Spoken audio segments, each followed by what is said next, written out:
नमस्कार दोस्तों। पैसे का पहला नियम, पहले खुद को भुगतान करें।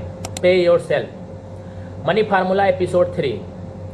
आप सभी का स्वागत है हमारी विशेष ज्ञानवर्धक श्रृंखला मनी फार्मूला, पैसे को समझने और सही फैसले लेने की कला। पिछले एपिसोड में हमने समझा था अमीर और गरीब के बीच सबसे बड़ा अंतर उनके बैलेंस का नहीं बल्कि उनकी सोच और आदतों का होता है। सोच और आदतें, उनकी आदतें क्या होती हैं उसमें सबसे बड़ा बैलेंस होता है। पिछले एपिसोड में हमने ऐसा समझा था।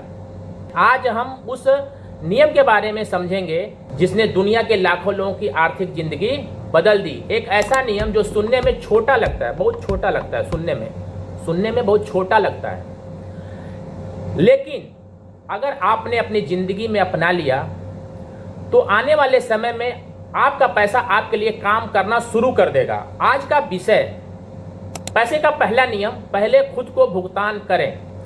क्या आपने कभी ध्यान दिया है, हर महीने सैलरी आती है और फिर बिजली का बिल, घर का खर्चा, EMI, मोबाइल रिचार्ज, किराना, बाहर खाना, ऑनलाइन शॉपिंग और महीने के आखिरी में बैंक अकाउंट खाली, बिल्कुल खाली। फिर हम खुद को कहते हैं नेक्स्ट मंथ से बचत शुरू कर लेंगे, लेकिन अक्सर अगला महीना उसी तरह से निकल जाता है क्योंकि हमने बचत को क्या की, अपनी प्राथमिकता, अपनी प्रायोरिटी में शामिल ही नहीं किया। हमने बचत को सबसे लास्ट में प्राथमिकता दी, सबसे लास्ट ऑप्शन में रखा। जो चीज आखिरी में आती है, लास्ट ऑप्शन में आती है, वो अक्सर अपने जीवन में हम पूरी नहीं कर पाते। ये सच है, यूनिवर्सल ट्रुथ है। मेरे हिसाब से इसे क्या कहा जाएगा, यूनिवर्सल ट्रुथ कहा जाएगा। फर्स्ट प्रायोरिटी होनी चाहिए, बचत इज फर्स्ट प्रायोरिटी। पहले खुद को भुगतान करने का मतलब क्या होता है, एक क्वेश्चन है। खुद को भुगतान करना, पे योरसेल्फ। बहुत से लोग सोचते हैं पहले सारे खर्चे पूरे कर लेते हैं, कुछ बच गया तो बचा लेंगे, लेकिन अमीर लोग सोचते हैं इसके ठीक उल्टा। अमीर लोग क्या करते हैं, इसके उल्टा सोचते हैं। जब भी सैलरी आता है वो अपनी आय का एक हिस्सा सेपरेट रख लेते हैं फ्यूचर के लिए, भविष्य के लिए। यही नियम कहलाता है पे योरसेल्फ फर्स्ट, यानी सबसे पहले भविष्य को भुगतान करो, फिर बाकी दुनिया को, क्योंकि आपका भविष्य ही आपकी क्या है, जिम्मेदारी है। आपका फ्यूचर ही क्या है, आपकी जिम्मेदारी है। इस समस्या को एक छोटी सी कहानी के माध्यम से आसान भाषा में समझते हैं। दो दोस्त थे, राहुल, मान लीजिए उनका नाम, एक का दोस्त का राहुल है, दूसरे का अमित है।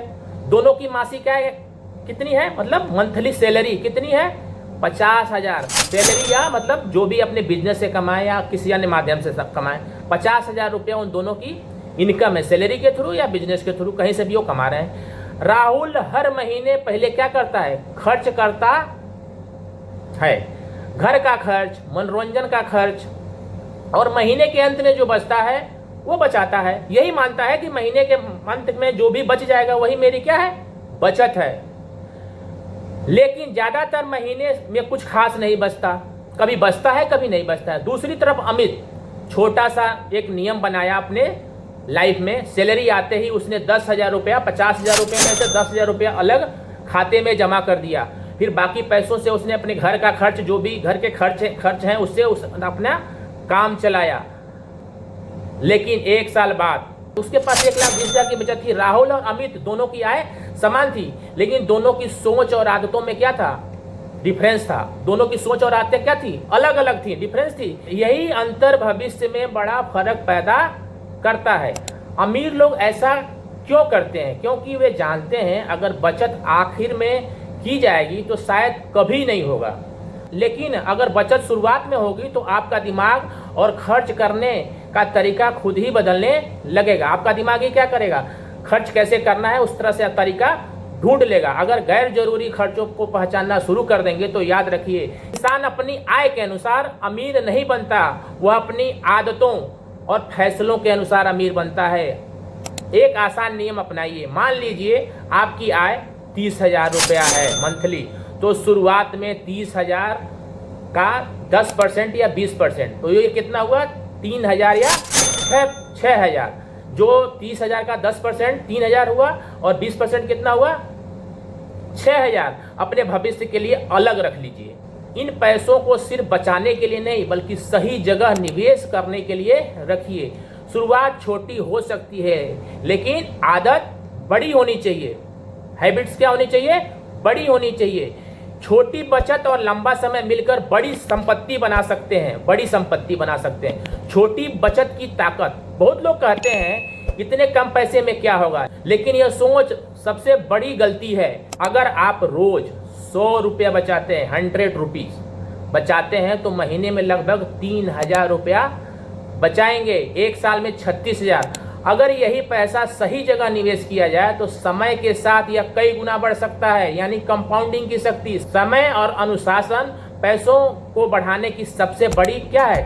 ताकत है, सबसे बड़ी ताकत है। आज के समय में सबसे बड़ी चुनौती ऑनलाइन शॉपिंग, जो हमें पैसा बचत करने से रोकती है। उस चुनौती की बात की जा रही है, वो उसमें बाधा उत्पन्न करने वाले कारक क्या क्या है, कारण क्या क्या है? ऑनलाइन शॉपिंग करना भाई, सेल, ईएमआई और बाई नाउ पे लेटर जैसी सुविधाएं हमें लगातार खर्च करने के लिए क्या कर रही हैं? प्रेरित कर रही हैं। आ बैल मुझे मार, आ बैल मुझे मार कहावत कही गई है ना। इस तरह की सुविधाएं क्या करती हैं? आ बैल मुझे मार। कई बार हम अपनी जरूरत और इच्छा के बीच अंतर भूल जाते हैं। हमारी जो बेसिक रिक्वायरमेंट है उसे हमें पूरा तो करना है, उसके लिए तो खर्चे करने ही करने भाई। बेसिक रिक्वायरमेंट तो जरूरी है, लेकिन जो बेसिक रिक्वायरमेंट नहीं है उसमें भी हम क्या करते हैं? ऑफर के लिए चले जाते हैं। हर ऑफर आपके लिए जरूरी नहीं होता है। स्मार्ट व्यक्ति वो होता है जो खर्च ज्यादा नहीं करता है, बल्कि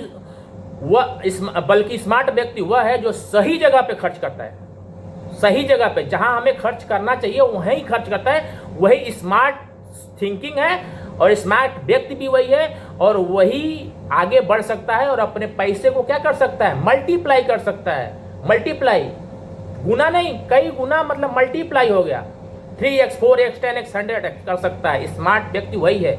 आज का फाइनेंशियल चैलेंज, आज से एक नया नियम बनाइए। जैसे ही आपकी सैलरी आए तो सबसे पहले 10% अमाउंट एक अलग सेविंग अकाउंट या इन्वेस्टमेंट अकाउंट में भेज दीजिए। फिर बाकी पैसों से अपना महीना चलाइए। सिर्फ 30 दिन इस आदत को अपना के देखिए, आपको अपने खर्च और सोच में बदलाव महसूस होगा।